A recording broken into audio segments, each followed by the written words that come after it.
Okay, there we go. Hi. All right. So sorry for all those delays and for all the technical difficulties.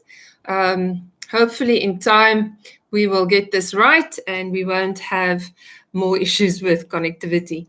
So we are here to talk today about education leadership. This is our second webinar in this series of webinars. That the first one was basically for our EduLead coaches in Kyrgyzstan, Indonesia, Tanzania, and Lebanon. But due to popular requests, we were also asked whether we could actually do this and also share this more widely to a wider audience. So I see Amal is there, Tatiana is there on Facebook, and I have a list of names here from the YouTube video. So we are going to start and just give a brief overview for those of you who are not involved in the EduLead program, just to give you a 2-minute recap as to what it is that we are actually doing. The focus in this program, EduLead, across our 4 countries, is around building capacity and leadership capacity in school leaders across these 4 countries. But this is therefore very relevant to the programs that we are also running in Malaysia and in South Africa with regards to leadership development. So what we have found was the most important and most crucial component in education transformation is transferring the learning to others. So in order to transfer the learning to others, you really have to ensure that people have a very in-depth understanding of the content, but also the methodology needed to transfer this learning and embed this as to say almost in the DNA of their local systems and the schools and the countries that they are working in. And recently, I also spoke quite widely about this topic of how to transfer and embed international best practice in local environments. And it is really important for everybody to understand that there is no way in which you can just take content or take a curriculum or take best practice and just transplant it into another environment. It is so important to take into consideration the local culture, the way that people view education in that local culture, and then also to think about whether the people that we want to share this knowledge with have an open mindset. What is more well known is the concept of a fixed and a growth mindset. And I think all our coaches will agree that where people have a growth mindset, an openness to learn, the fact that they don't see failure as a failure in themselves, but as an opportunity to learn, that makes it much easier for us to transfer this new approach to teaching and learning and leadership in these new contexts. But at the same time, localization is also important. So we can have a general concept, but the way in which it works in Sabah, in Borneo, in Malaysia, versus in Kyrgyzstan or in Lebanon might be quite different. So we always have to think about what can the local context contribute? How can I take this learning and internalize this and then use the way that we know our local stakeholders think about education, and how can I then transform or change this learning so that we maintain the standards, we maintain the rigor of this new system, but at the same time it makes sense and it's something that people can relate to, because adding meaning to something is very important. So it is about localization. It is about maintaining global standards like we have in the EduLead program. But at the same time, we also have to think about a third context, and that is individualization. So even within your school, you will find that some teachers need a different approach to change management than others. For some, public recognition is very important. And for some, they don't want to be recognized publicly. For some, they need very firm guidelines. For others, they require more autonomy and flexibility. So it is very important, therefore, to consider these three elements of transferring learning and bringing about change in your local school or in your local government. So the first is globalization. Take cognizance of the best practices internationally. Localization, the second aspect, which is about taking heed of your local culture, the way your stakeholders view education. And thirdly, individualization. So this means the individual targets, the differentiation, and thinking about what our local stakeholders, our local individuals need to make this work. So I've listed those three components. I've also spoken about the need for cultivating an open mindset. And here there's a little magical word. And that magical word is yet, a three-letter word that can really bring about a lot of change. So think about this statement. I cannot do assessment for learning in my classroom because it doesn't work. Now, if you change that statement to, I cannot do assessment for learning yet, it fills you with hope and with a feeling that change is still possible. Change can still come. Change is still, with some learning, with some development, that change can happen. Let's take another one. I don't know how to deal with these difficult teachers and how to get them on my side. Versus, I don't have strategies to deal with difficult teachers yet. Can you feel that? I would like you to just take a moment and say that yourself. Think of something that you would be complaining about, something that you are regularly saying to yourself, and then restate that statement with the words, with a little word, yet. That feels good, doesn't it? Right. So we are looking at the this process, or the tripleization process, which is globalization. You remember globalization, localization, and individualization. So we call that the tripleization process of transforming education. Secondly, we are looking at a fixed versus a growth mindset. And then lastly, and together with that comes the concept of change management. So, change management, why the word management? Well, so many people come and they go back to their schools and they just want to start a lot of changes and make a lot of changes to the local culture and the way things are supposed to do. Like, you've learned things in your EduLead course and you go back to school and you're so ready and you just tell people, we are going to do this.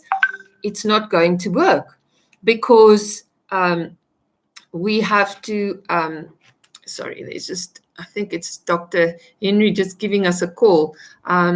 Just give me a minute. I have to interrupt this because I think he's looking for the house. Just give me a minute. I'm going to just quickly respond to his call. Just give me a minute.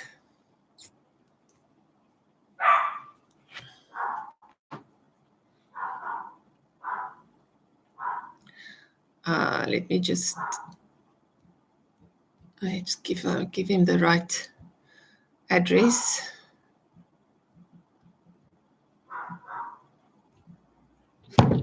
Oops.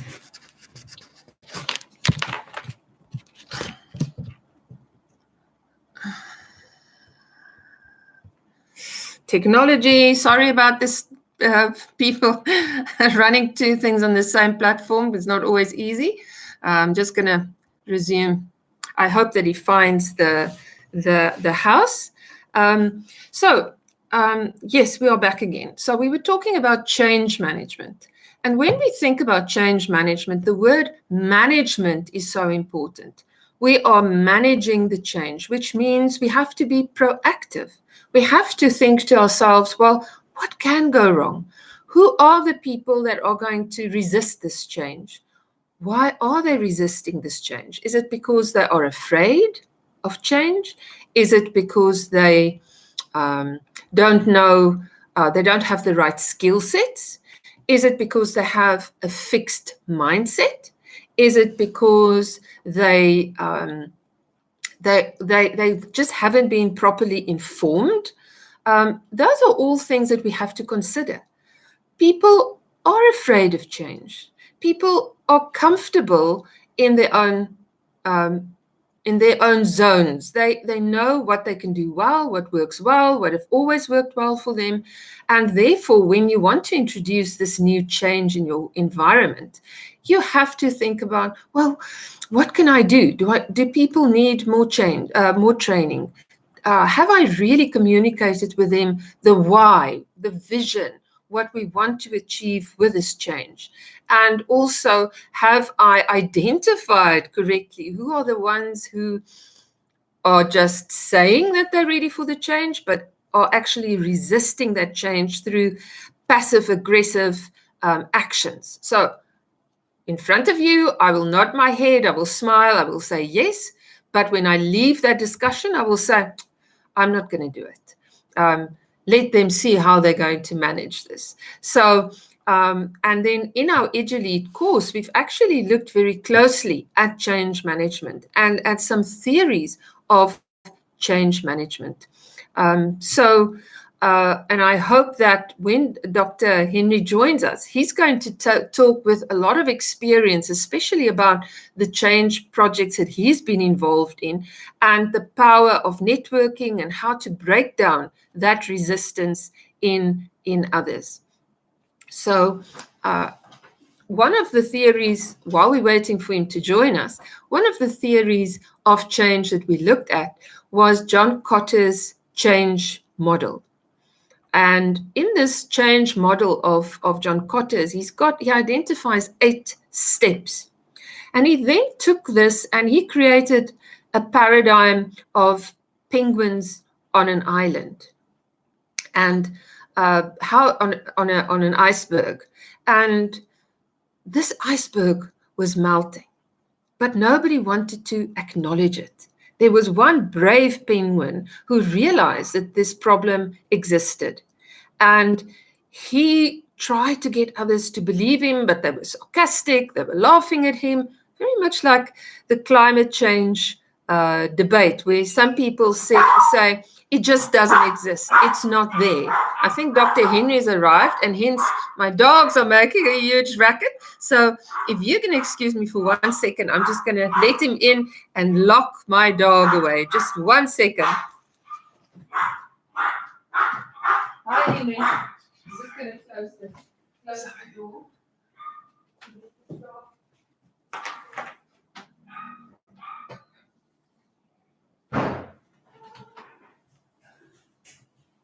So sorry. Okay, no problem.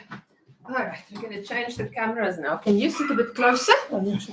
So that, all right. Yes, great. Hello. Sorry, everybody. Okay, we are back. I locked the dogs away, and here we go. This is Dr. Henry. He's been lost a little bit with a grab, so I think he's a little bit stressed out. Relax. We're best friends. Take a deep breath. We are just very glad to have you here and have you join us. Maybe before we continue, Dr. Henry, would you like to share with our audience a little bit about, who you are and your experience with change management? Okay, so thank you. Hello to everybody, and very, very sorry to be late. So my experience with change management, I think it starts way back when I was a teacher myself, before I became a school head or a school director. Then I did my PhD. And then I came to Malaysia, where I was assigned to do the model. So design the model for the MA program on change and leadership. And so that also sparked my interest more into, looking at more research, looking at what is happening, and, discuss internationally and how people address and look at change and how, the whole thing is evolved to what it is right now. Yeah. So I think there's a background. That's fantastic. So while we were waiting for you, Dr. Henry, I just gave a quick little background to our audience and talk to them a little bit about John Cotter's iceberg, because it's one of the theories that we used in our EduLead course. But now that you are here, maybe you can talk to us a little bit about change and how I think one of the biggest concerns for our participants, not only in the EduLead program, but in many of our other programs that we are running, is how do we get these difficult resistors on board, because, there's always people that will say, no, I'm not going to do it. Or they might say, yes, I'll do it, but they don't really do it, right? So just to put a little bit on that, I think the key thing is the currency. So we call it the currency. It's what you want someone to buy into, and that taps into their needs. So into needs, we have people who have psychological needs, money needs, growth needs, security. So power, you have also relationships, you have, the love of what they're doing, they want to grow, they want autonomy. So anytime there's change, it comes in two dimensions. It's either going to break people or make some people. So before you initiate the change, it's good to do what we call a stakeholder analysis. So what is it for the person?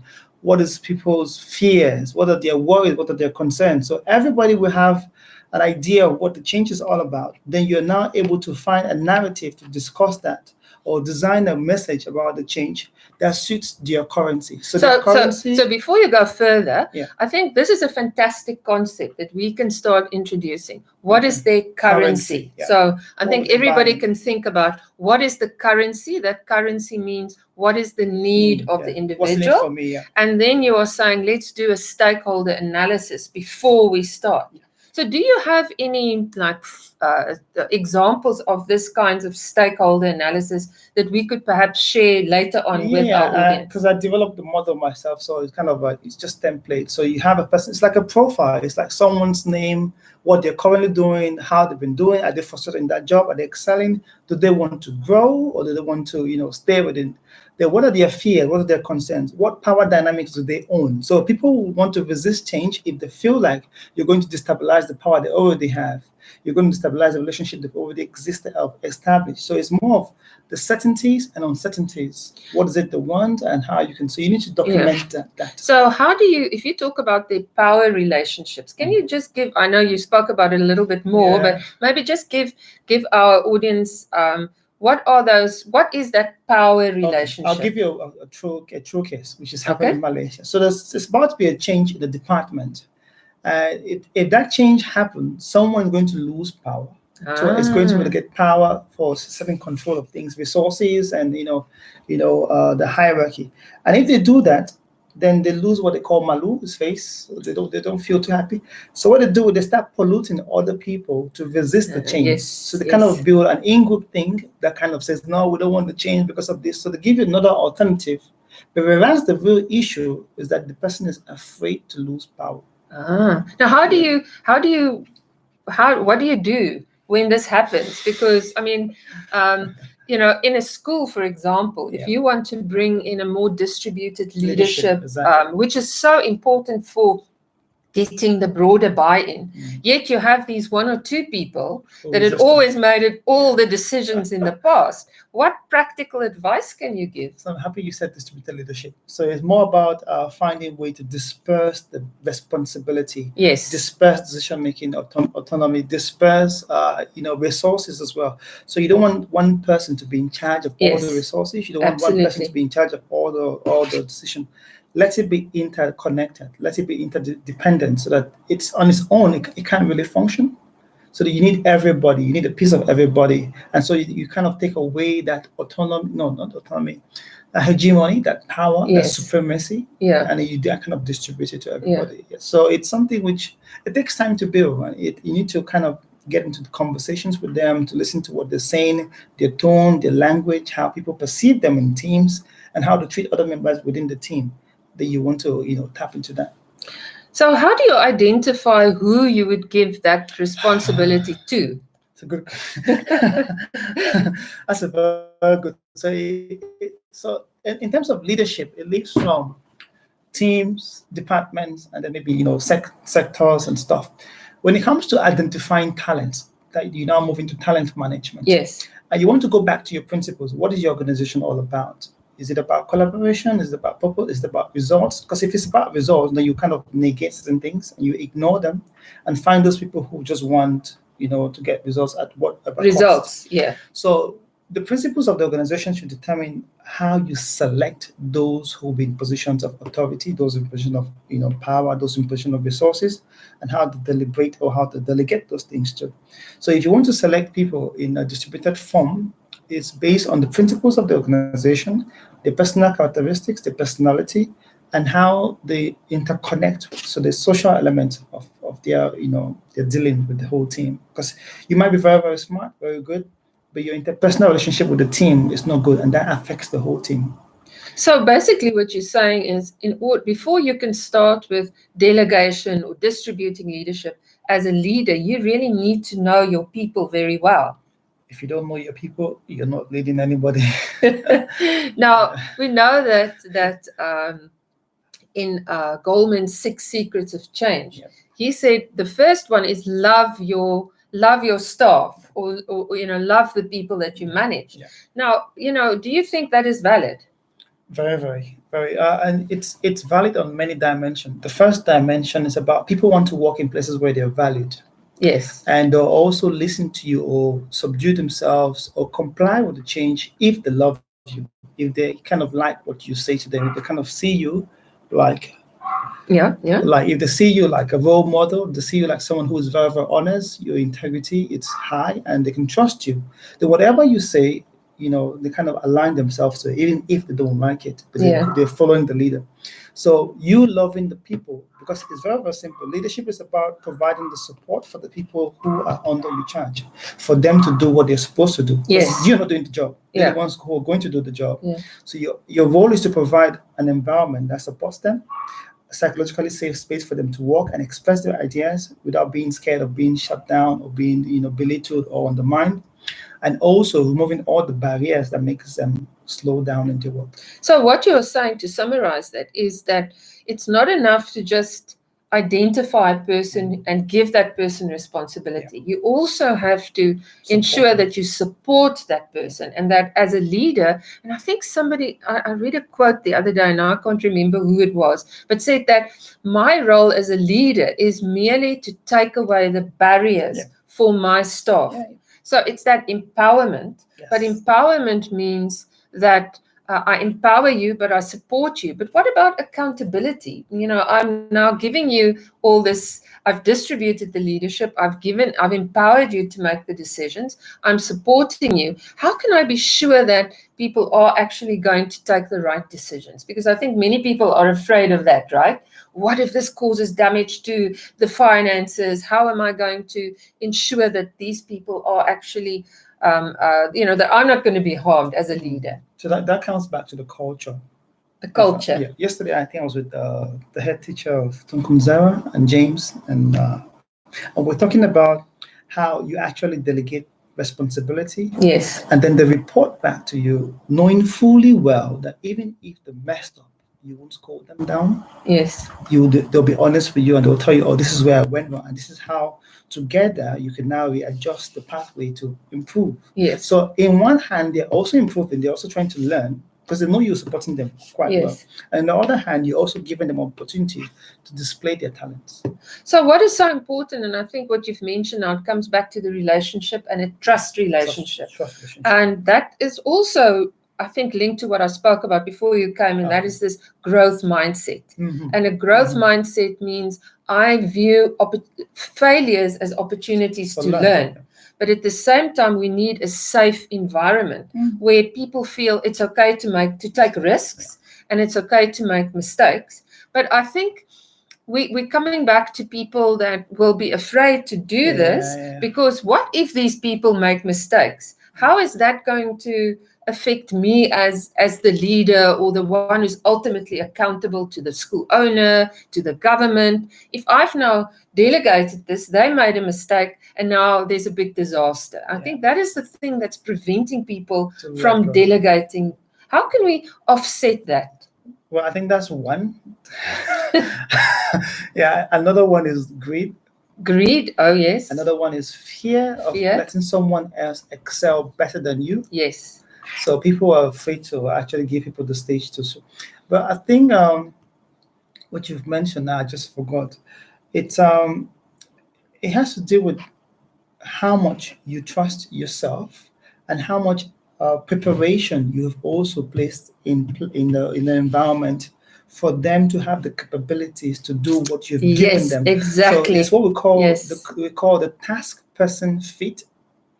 So because you task person fit. Yes. You do the task person fit. You know what have they done before. Yeah. What are they aspiring to do? What are they motivated to do? What are their drives? What if I give you this? How would you feel? It's a conversation you do with them on a regular basis. And as you're doing that, you're building their profile. In fact, I was talking yesterday about personalized development profile. So people have a personalized profile where at the beginning of the year, I say, I want to be able to do this, to be able to achieve this. How is my leader going to support me to do this? He's going to create opportunities, or she's going to create opportunities for me to have access to information and resources to be able to perform this task, which I don't yet have the capabilities to do yet. Yes. And that is my development. Yeah. So when I get there, then I'm having a forum for accountability. Oh, I've been able to do this. Oh, I failed in this. Oh, I didn't do this well. Oh, that. Then you write again. And so once you do that continuously, people become capable with capacity building. They become confident in themselves, which is also, building the trust, and they become very, very ingrained in that relationship of you supporting them as a mentor, as a coach, while being their boss. So basically, what you're saying, and I see Amira has asked that question, and also Amru, about is it okay to make mistakes? So I think yes, it is okay to make mistakes. And I'll say why it's difficult. So when I went back to Cameroon, I opened the center. And I hired people to start working. And I'll say, pin a poster. And the guy was just trembling. He was afraid to make a mistake. And I kept telling him, if you keep living in that fear, you're going to make the mistake. Yes. Because what you put in your mind is what comes out in manifestation in real life. So the thing about fear is people are fear of punitive culture. The second thing about fear is the time frame they have to correct the mistake. Mm-hmm. So most leaders don't give their staff enough time to train themselves to have the baseline, capacity or competencies to be able to do the job, but they're being rushed to deliver results. Yes. And so if it's a result-driven culture, what happens is you make mistakes that are very grievous, that are big, and are very, very hard to rectify within the short space of time. Yeah. So it's time for you to build them more than to, So it's so important, and I hope our leaders find this really meaningful. When we did our EduLead course, we also looked at this readiness matrix, where we said, look at this, look at your staff and place this on this readiness matrix. And that also will determine the support that you give them. Yeah. What you've reinforced now is the importance of leaders to make sure that the task you want to give to somebody fits the person's, not only their capacity and capability, but also their personality, right? Yeah. So that's important. Because I'll shut down in 2 weeks. It's what called monotony. Yes. So you need to have task variety. How do you task variety? How do you scaffold my job so that in 6 or in 1 year I've done 3 different things that builds on 3 different competences. Yes. Rather just doing the same thing over and over and over. So leaders have to do that. They have to spend time to do what you mentioned here is it's also about competencies. So when you think about a particular task in your school and your various leaders, you also have to sit down, and not just yourself, but with them, to say what actually are the competencies you need in order to do this successfully. And then to negotiate with them where they are, what they want to focus on, because then they buy into it, rather than you just saying, and I think this is where it goes wrong, isn't it? Let me just say one thing. It's when we design tasks for people, we always design it for ourselves. We don't ask them their interest in that task. Yes. So it's always good to make sure, not just have, but to make sure that when you're designing a task to assign someone to that task, you must find something that is of interest for them as well. That is, catch that fire. If not, they will do it for 2 months, and you see they'll just start going down. It's like a productivity graph. It starts, it goes, plateaus, and then it dips down. Yeah. So you need to have that foundation. Now, if people don't know, if they have never been exposed to taking leadership or taking ownership of certain areas in the school, how will you know? I'm really not in. No. If they've never done it, then they've never done it. So you can't. It's like asking a dog that's never swum to go and swim. Yes, If they've never had experience, then they don't know what it looks like. exactly. You see, even though we got lost, I could still tell where the gate was because I have a clue about the gate. You need to give them a baseline information, a foundation that they can use to now build. It's like a framework. Once they have the framework, they can now use that framework to build other things on it. So someone who has never been in a leadership position needs to go for leadership operator training. It's Yes. it's just so basic because it's also a form of development. And all kinds of development needs, it's a gradual process, it's additive, it has to be repetitive, it has to be based on solid theory, it has to have access to practice, for you to reflect on your practice, for you to have feedback on the practice as well. And then Yes. for you to also see how you're challenging yourself to higher levels each time you perform a task. Because you don't want to continuously be on a single level. You'll feel bored, and that will kill, the vibe of the whole team and the vibe of the school. Will people do this? Now I'm going to ask the question based on some of the feedback that we've received. Will people continuously challenge themselves to grow if they never feel that there's any recognition of this growth? Okay, no. So how can school leaders recognize the growth of people? I mean, that would make them, that would inspire them to keep on challenging themselves. Good. So let me just say, the dumbbell shape of people, Yes. of population size. So there's always there are always outliers, and then there's everybody in the middle. Yes. So majority of people, we want to have the psychological recognition, the benefits, the gratification, the significance. They want to see. Some of the outliers will not really mind if they have it or not. They'll just still do the work. So if schools want to, first of all, find in how to encourage people to grow, become lifelong learners, they have to implement certain structures, certain procedures, certain rituals, certain formats and policies that will enable that to grow. And to also do that, you must take into account what drives them, what motivates them, what keeps them happy. So what would some of those systems be that schools can put in place? So I would need to see you go, for example, leading external projects, leading internal projects. So leading external and leading internal projects, yeah. Teachers Day, Teachers Recognition, Teacher of the Month, just magazine day, teacher, just all these little things, a letter of appreciation, a TV show, a dinner out, just little things that can work for them. A pat on the back is enough for some people. You just need to know exactly what takes them. Because so for some people, it could be money, it could be a card, it could be a flower, it could be a gift, it could be a customized cup, and you're the teacher. It just makes wonders for them. But it's you have to know that Paul likes this, Miriam will enjoy this, Abraham might like this, Muhammad might not. You need to know them. You need to know your people. Yeah. There's just no way you can lead people and you don't know them. It's just, you might have to know them, your social life, you have to know them. So how do you get to know people like this in a school context? Because you're the principal of the school, life is so busy. What tips can you share with our leaders on really getting to know their people better? Good. So the first thing is to shut up. Put your hands in your pocket on your back. I'm serious. It's a group where we went to. It's Principals Live. It's on Facebook. Anyone can Google it. It's from even the US and the UK. Put your hands in your pocket on your back, or grab a pen and a note, and just walk around and ask people a question. How are you doing today? How was last night? What did you eat this morning? Just talk to people and genuinely just talk to them, and do that for like a month or two, and know them by their name. Very important. Yes. Call them by their names. Don't say called, teacher class 6 or class 7 or grade 5. No, call them by their names.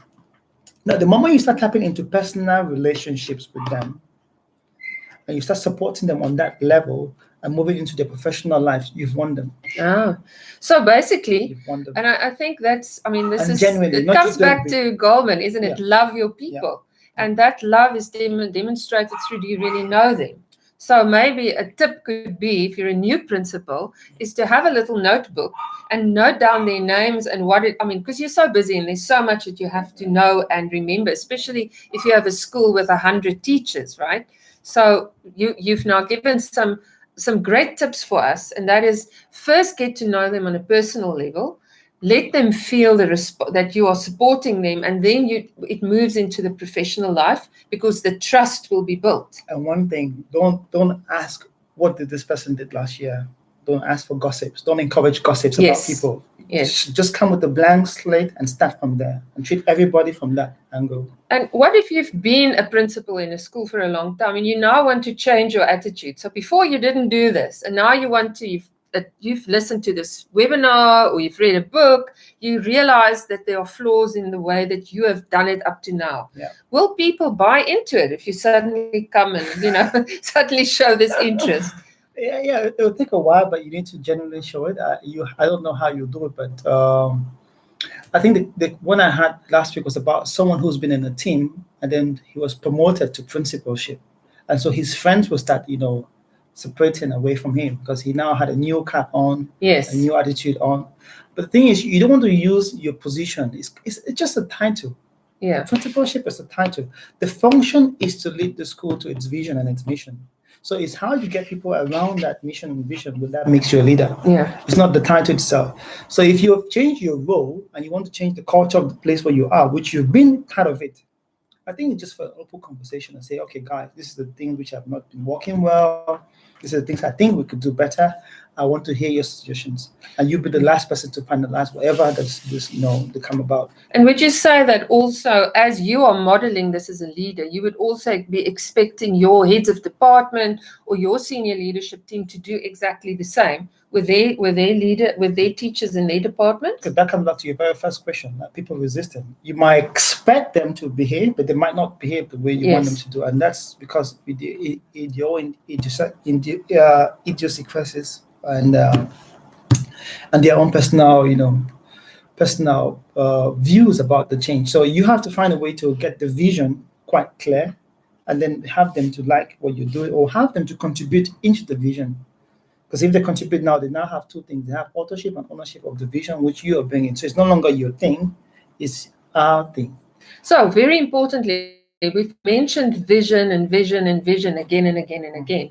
And that's something in our EduLead course and our other leadership courses, our Lead Right course that we also emphasize, and that's where we start, right, is with a vision. Yeah. It should be very clear. Mm-hmm. Now, in Malaysia, for example, schools will tell you, but the government has a vision. So the Kementerian has a vision for education. So why are you asking me to have a vision for my school? Won't I be, shouldn't my vision be the government's vision?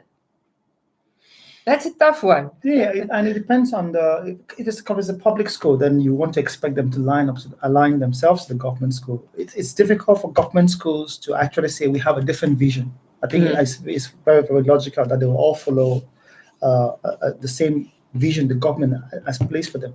But the caveat or the danger of it is that the regions where these schools are located don't have the same contextual realities, and do not have the same resources or the same cultural issues, and so there's a need for you to tweak it and and just change. But if it's a vision, it's a vision. So I think the issue is just how you go about your operation. So I mean, still, and you've mentioned that, and I started the webinar with these 3 areas of tripleization of involving, like the global statement or globalization, localization, and individualization, and this concept of buy-in. So the government's vision is a vision, but that doesn't stop you from saying, in our school, we are going to focus on this and this. This is what it means in our school, because a broad concept like our students should be collaborators or they should be leaders, I mean, doesn't mean much, right? Unless you put it in your own words and think about how you are going to make it happen in your own school.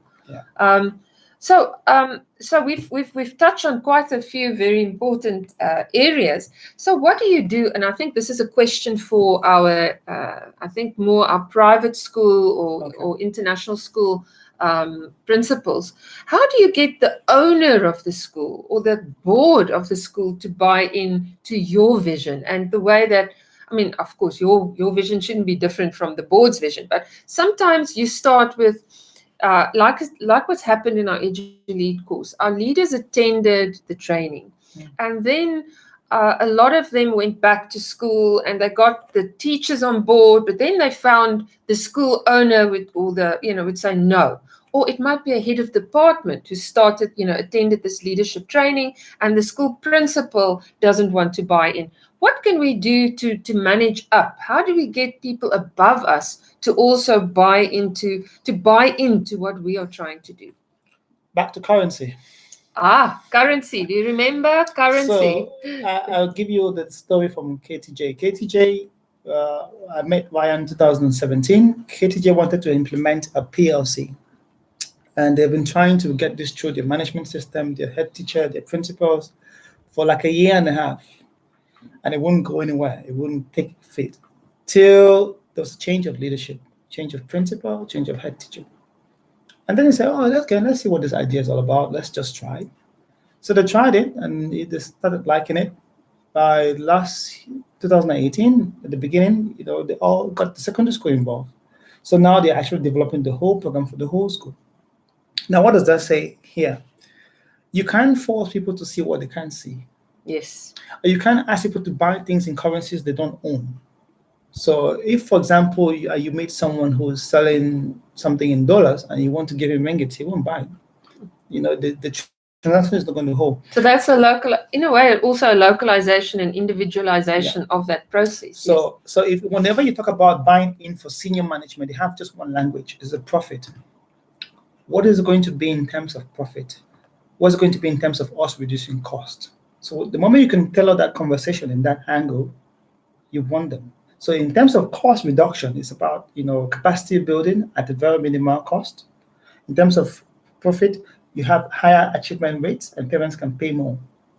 Okay. So you want to find a way to sell that language. You must speak in their language. So the currency is not necessarily money, but it could also be results, exam results. Yeah. It could be numbers of pupils enrolled. Accreditation. Yeah. So what you've now mentioned, it's so important to find out, and those just to answer, because I know this is a question that has been put in by our coaches.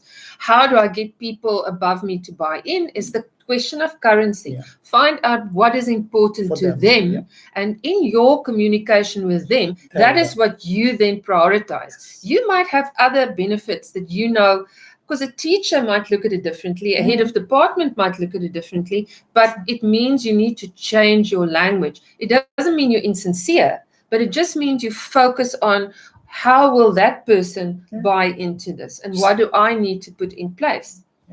That is I hope you all benefit from that. That is a really good tip. We also mentioned that in our EduLead course, managing up and managing down are two things. We talk about the change vision, the change message. The change message has like multiple angles, but the key thing is the same. Yes. So we want to put this in place. But what I'll tell you is a different thing that I'll tell them. Yes. So when we get the buy-in, we now develop a shared understanding of the norms of that change. Yeah. So there's also a difference in how you go up and how you come down. So now Pravita has asked a question. Does it mean that that all of the stakeholders should buy into this currency? All the stakeholders with power. That's why stakeholder analysis is important. You need to know who has the power, who makes decisions, who follows, who can destabilize. And it's not just formal power, it's informal power. So I talked about, I can have a rebel who's a recalcitrant and he can just change the whole staff just by saying one thing because he's been there for too long. He knows. Say, for example, I would just call a name. There's a school called Stella Maris where I've done work. And they have this teacher who's been there for 22 years. And she's just like a block. So everything they say, you can't go past her. And if you can't go past her, her department doesn't have anything to say about it. So how do you change this kind of people? You need to find how to penetrate them. And it goes back to that whole cycle of finding out what's important to them, currency. Building the relationship, establishing what is their currency. For her, you're going to have more promotion. You're going to become the assistant head.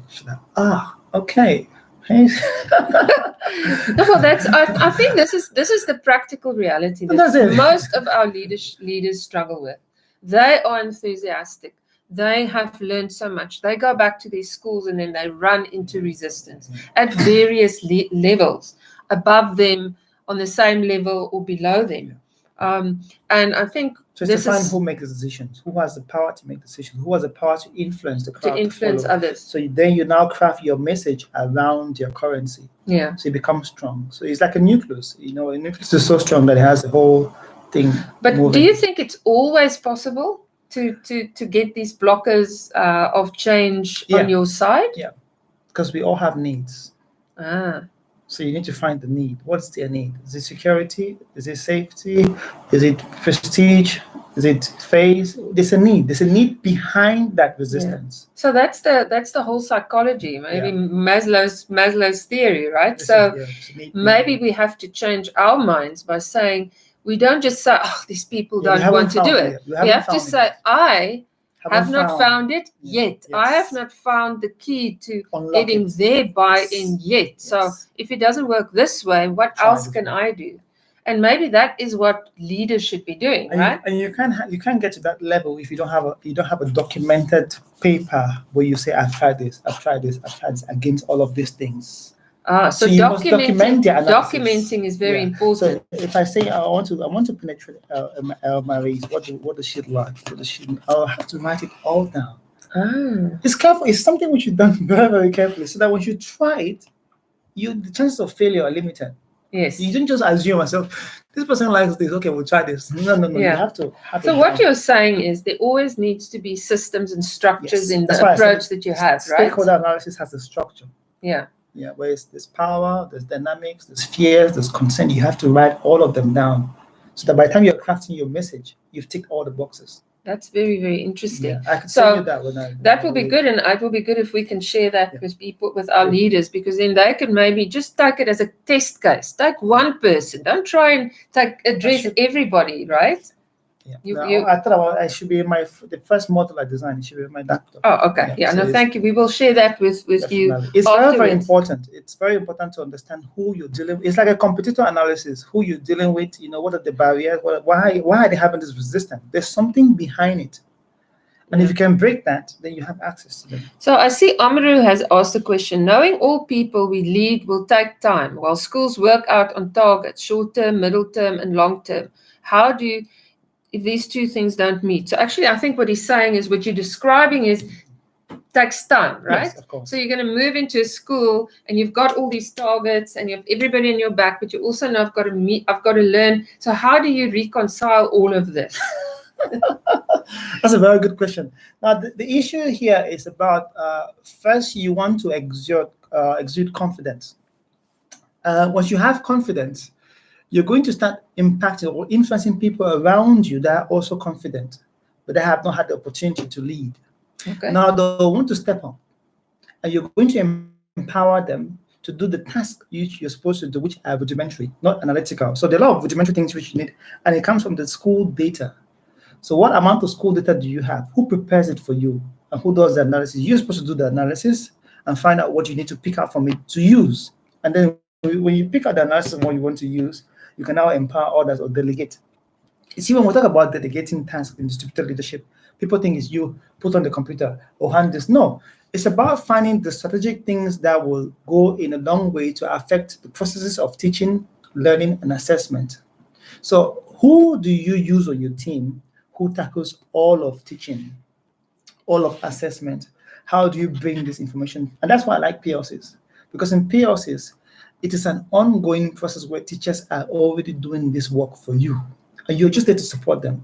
And so if you find that, because like I mentioned, time is always going to be a constraint, of course, they work in terms, and how do you develop talent? They have to identify what they want to learn, is their interest. If I want to learn something, you don't need to push me. I don't need motivation. Yeah. But if I ask you to go and learn this when you don't have that interest, then I'll need to motivate you. Yes. So principals or heads need to know how to have, the first thing is identifying talent and competencies ready-made, that is already established, yes, and how to use them on the mission and the vision to drive for the goals you want.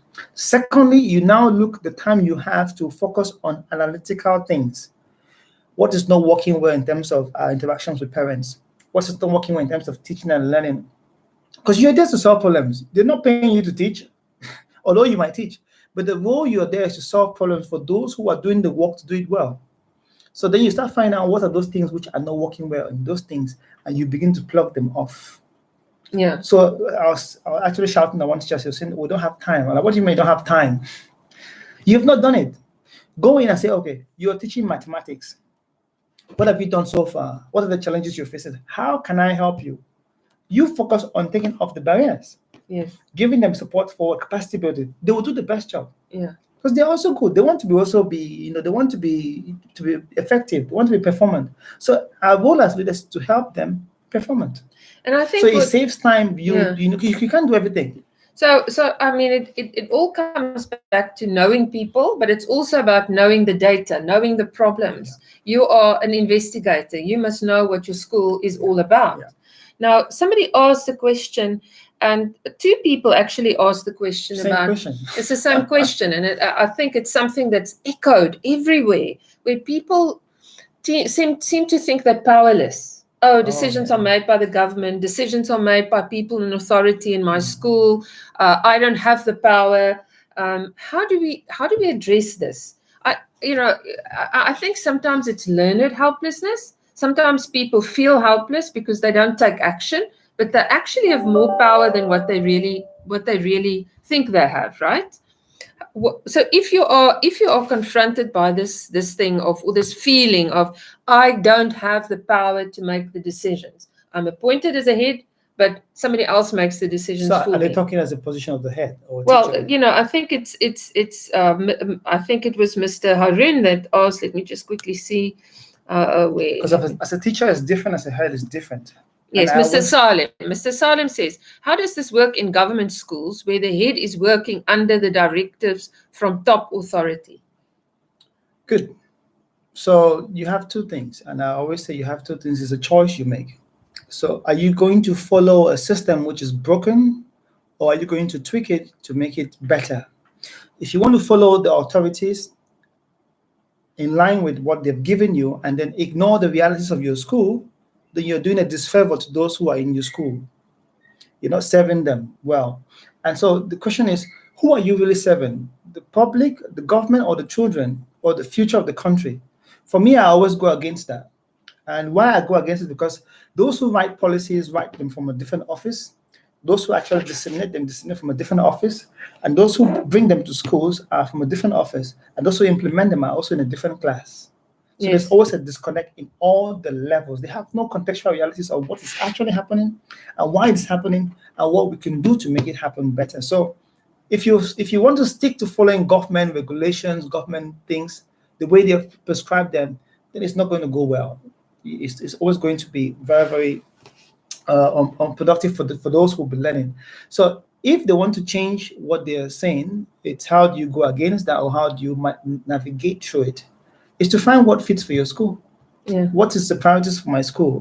Should we focus on literacy? Should we focus on math? And how should we go about teaching it? It's how you use the resources. Again, it's how you use the resources. It's the competencies, the people you have, the operations you can establish, and how you can support each other. So it doesn't necessarily mean that when the government gives a directive to the school, the government doesn't tell you how to interact with your people. This is Tanzania, the government, right? Yes, Mr. Salim's from Tanzania. Let me just say something which is very funny. I'm from Cameroon, by the way. The Cameroon government brought in a curriculum 2018, mid-2009, the same year they changed the curriculum. Wow. Yeah, so how do you tell me teachers will follow that curriculum or follow the instructions from the government? The ministry doesn't know what they're doing, the delegation doesn't know what they're doing, teachers are confused. But they want the school year to go well. Yeah, it's the same in Malaysia, by the way. You want me with all the things I know to follow that? I won't.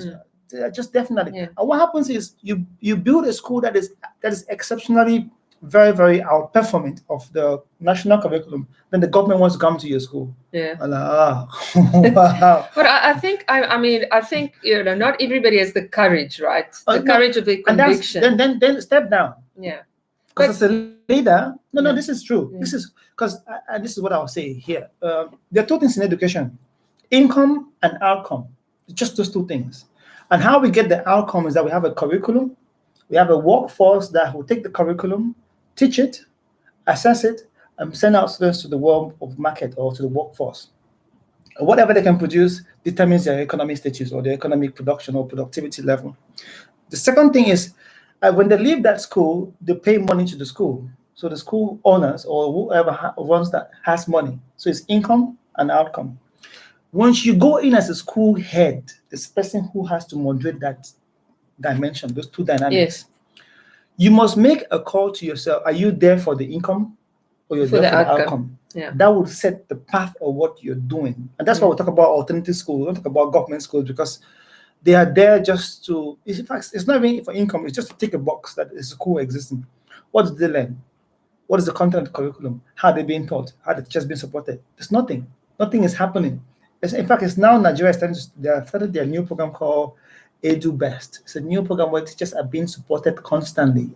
Just real supporting them to give students the opportunity to learn. So it is very, very annoying when people say, I'm trying to follow the government regulations. You're trying to destroy the country. That's what we're doing. That's why Africa has schools, but you don't see anything come from the schools.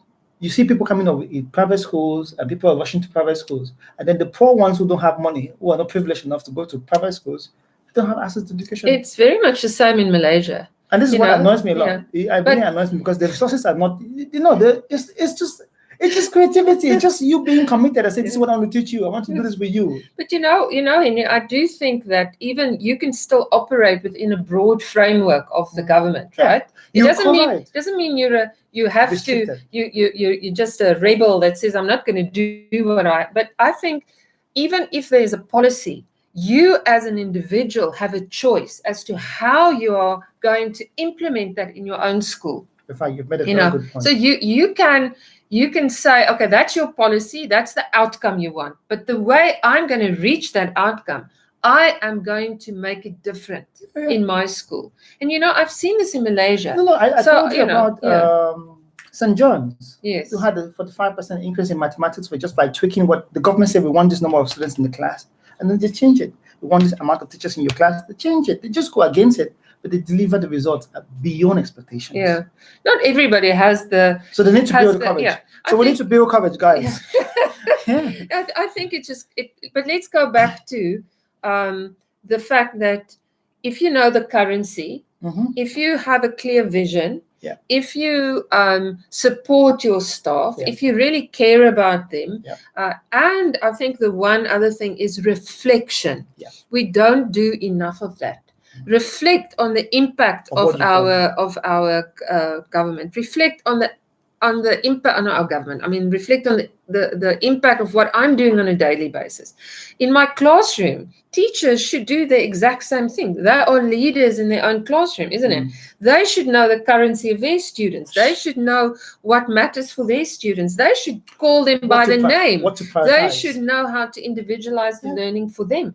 And that is not necessarily happening because, I've been in schools in May, and the teacher still doesn't know the children's names. So what does that say about the trust relationship? What does that say about the care?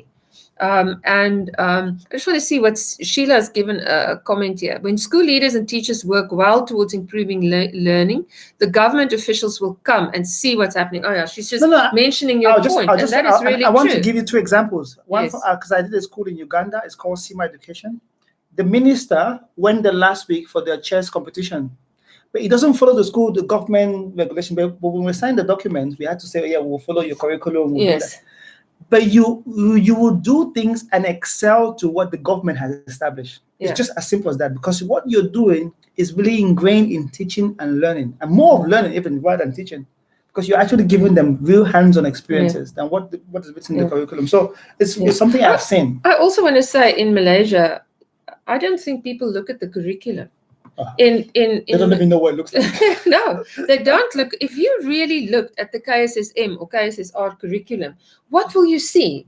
The need for collaboration, the need for critical thinking, the need for inquiry-based learning, the need for cross-curricular referencing.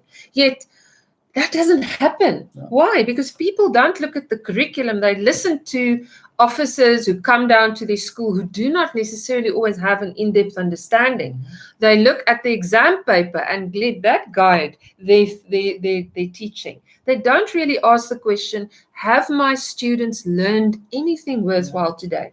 there's not enough of reflection that is happening. Now, I mean, and that's fueled us by the economy as well, by society, because parents want to see results. We want to see A grades, we want to see B grades, we want to see, but they don't understand the learning process. They want to see the understanding process, but not the learning process. Yes. So students don't really learn, but they can actually deliver test results, and that's a problem. That's not only a Malaysian problem, right? It's everywhere, because it's a profit. It's the income and the outcome. How do you, Kaylin asked the question, how do we inspire co-workers to be more confident? I know wonderful teachers who do not believe in themselves. Okay, smile. I have a bad smile. I can't be in a room and you're not inspired. I just can't, because you need to be, it's you bring that energy. So if you're not energetic yourself, you're not inspiring, you're not motivating, you don't know how to model that vibes, you can transfer it and people can buy it because they need confidence. It's like you're giving them permission to do theirs, to do them. So first of all, you must model it yourself. So what you demand, do it. Whatever you demand, you don't expect of others to do things. Henry Ford said a very true thing. Whether you think you can, whether you think you can't, you are right. You're very, very right. And that's but I think also, as you've mentioned before, there's feedback. And I think PLCs are so important. That's a whole topic in itself. And I think our next webinar, we should really just focus on PLCs, right? It's huge because when you hear it, it sounds okay. But when it comes to doing, is how you develop those frameworks. That's difficult. And in Malaysia, it is actually a prescription by the government that schools have to have PLCs. But I have not been in one school that really understood what is meant by PLC. It's a meeting. It is a... See me shake my head. Yes, exactly. I've marked a PhD thesis that talked about PLCs and I couldn't see all the 5 elements of a PLC in it. I'm like, and that's the whole of Sabah. Yeah. So same. I mean, we've been to hundreds of schools, and there's just not a deep enough understanding. However, where it works, because we've started PLCs in our EduLead course between our coaches, and then they're supposed to go back into their schools. And in some of the schools, it's really beginning to really be transformative. To me, it's the most powerful peer learning engine tool out there, because there's modeling, there's reflection, it's driven by the needs of the learners. I mean, it's everything. And it's also one of the best things about it is that it's just in the moment. You're in lead. You kind of see what I need to know, what my students need to know. It's just on the moment, it's daily. It's not like you say, okay, let's do a PL, let's do a meeting next week, and then you have to wait next week. No, it's on the go. Yeah. So Dr. Henry, thank you very much. I wanted to I mean, time flies by so quickly, right? It's gone, What is a key message that you want to, in terms of change, in terms of getting buy-in, in terms it could be something you've already said. What's a key message you want to leave our audience with? Okay, so if you want to change anything, step back from it, observe it for a while, try to define the currency. When you define the currency, have an understanding of what is at stake for everybody and what their currency is. Then craft a message for everybody and then tell them the message. Okay, that's a very good message. It's a very simple. It's a lot of work. It's a lot of work, right? Yeah. And I think my message would be you can't change it all overnight. No. It's a process that takes time. So you might have to balance two things. Yeah. This is what my outcome has to be. This is what's being demanded of me. Yeah. But while I'm doing that, I'm slowly beginning to work to pick one area that I can start transforming, right, through this process. Yeah. So don't go in and you've got 100 teachers and say, 100 teachers, I must find out the currency of all 100. I'll give you a practical example. So when I go back to Cameroon, I run the schools I kind of supervise. So when I go and I want to change 2 things, there'll be 13 things on the list. I'll pick just one and I'll start with hygiene. Because it takes them a while to kind of unlearn those things. So change takes time. Yes. A lot of time. You can't bring out any meaningful change in less than 2 years. Yeah. So if you're a principal, you think you want to transform a school, you need to have a lot of stamina and it's all night work, morning, afternoon, day, night. to even see changes in a year. Yeah. So it takes a lot of time. And that's in your school development plan. You also can't have 10